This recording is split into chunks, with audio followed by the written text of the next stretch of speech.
আসসালামু আলাইকুম। ফেসবুকে একটা সংবাদ দেখে আর কি ভিডিওটা করতে বাধ্যই হলাম।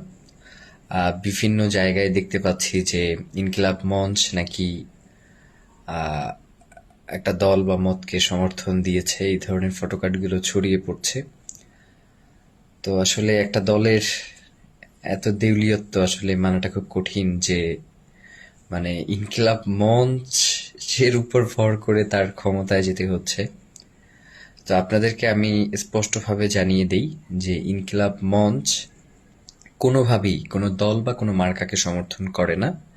ইনকিলাব মঞ্চ বারংবার একটা কথাই বলেছে যে আপনার আসনের সবথেকে সৎ এবং যোগ্য যে প্রার্থী আছেন তাকে আপনারা ভোট দিয়ে জয়যুক্ত করবেন এবং গণভোটে অবশ্যই হ্যাঁ ভোট দেবেন।